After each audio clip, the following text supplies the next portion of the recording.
Hi guys, welcome back to Gamescom. I'm joined today by Gaz, who's the social marketing manager at Rocksteady. Nice to meet you, Gaz. How are you? Yeah, great. I've just had my first hands-on with Batman Arkham Knight. Perhaps unsurprisingly, it was brilliant. One of the first things I noticed was there's a lot more combat options this time. I found myself instantly surrounded by quite a few guys, but I had loads more options than I did before of taking them out, even guys with guns.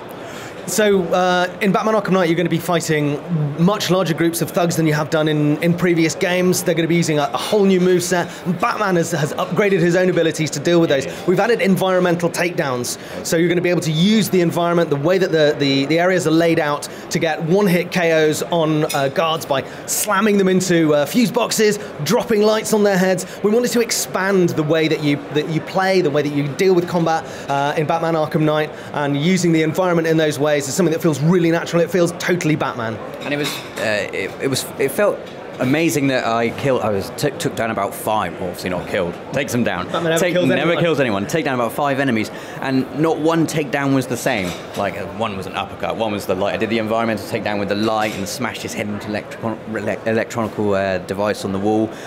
Just the variety of it and the way they all kind of weave together into combos, just felt incredible. We've got a team of really, really talented animators, a lot of whom have been working on the Arkham games really since we started on Batman Arkham Asylum. So Zafar Coben is our lead animator. He's been working with his team and he's always got ideas for expanding. There's a lot of martial artists on our animation team as well, and I think that really reflects in the way that Batman uses a wide variety of techniques to deal with thugs.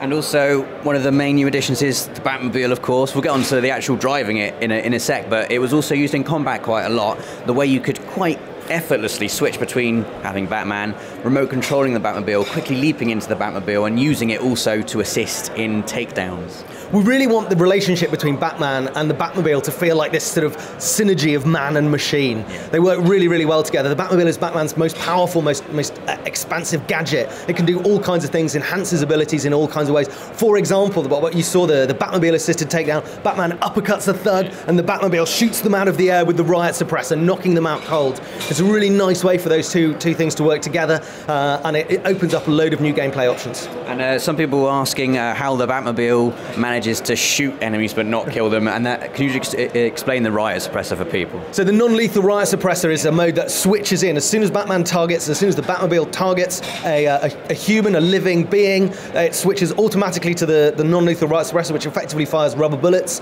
to knock enemies out, because Batman never kills anyone.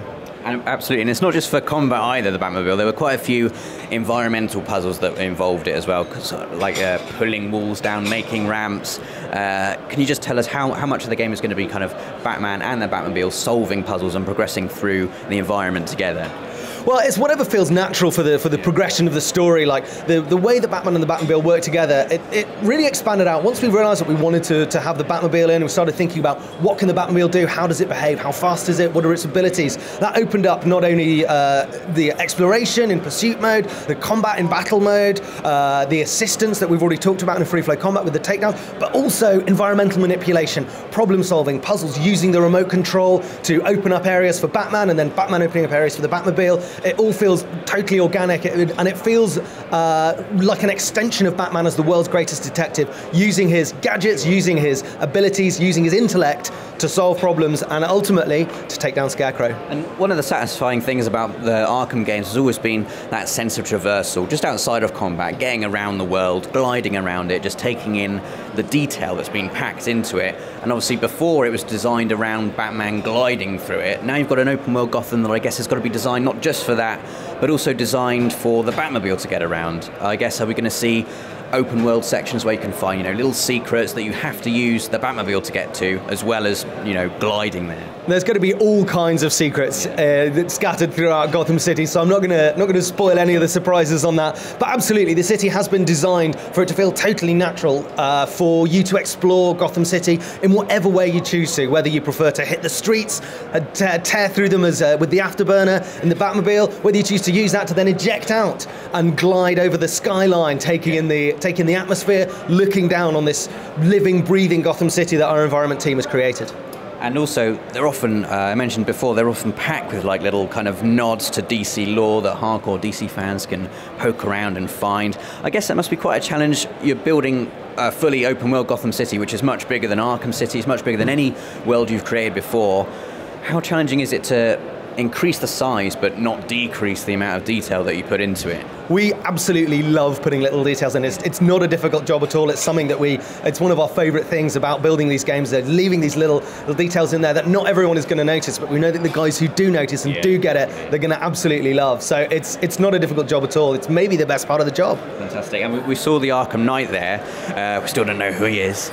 We mentioned also that the Scarecrow's in the game. You know, are we going to see an impressive roster of villains again for Arkham Knight? One of the best things about working with Batman, working in Gotham City, is the Rogues Gallery, all reflecting different parts of Batman's personalities, challenging him in different ways, taking advantage of his weaknesses, requiring him to behave and to think and to act in a certain way. So it's narratively, it's always been enormous fun working with the cast of characters. We've already announced Scarecrow, who's the principal villain, the puppet master of the story of Batman Arkham Knight. The Arkham Knight himself, who's working with Scarecrow, bringing in his militia to occupy Gotham. We've also got Two-Face, Harley Quinn, Penguin, all with their own agendas, but unified with the goal of taking down Batman. And just to wrap up then, this is the first time we've seen Batman on PS4. One of the things that I kind of love weirdly is like the little reflecty bits on his cape. I love the way the water droplets shine off it. Obviously the visual fidelity has increased massively, but what else has the PS4 allowed you to do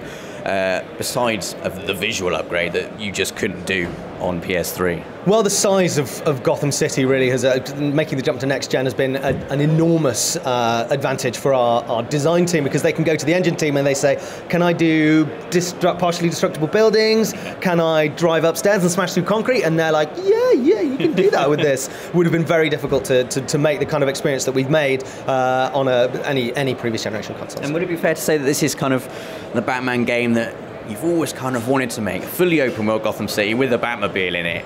You know, it's kind of like what you've been building up to. It seems like the culmination of we've had Arkham Asylum that was tight and it was focused. Arkham City kind of expanded on it. This seems like the Batman fans' dream of a Batman game. Well, I think in Batman Arkham Asylum, we created the experience of being the world's greatest detective. You know, we introduced detective mode and put players really inside the head of the Dark Knight for the first time. We then gave them the cape and the cowl, which was in Batman Arkham City, allowing you to glide, the grappling glide mechanics that really opened out that sort of that gliding Batman experience. We're finally giving gamers the keys to the Batmobile. So it's really great to be able to drive this iconic vehicle and to show the world, to show gamers what our vision of a fully expansive Gotham with the Batmobile, and to create that ultimate Dark Knight experience. Fantastic. Well, thank you so much for talking to me, Gaz. The game is looking and playing brilliantly. Don't forget to stay tuned to YouTube, because we've got absolutely loads more videos coming up from Gamescom all through the week.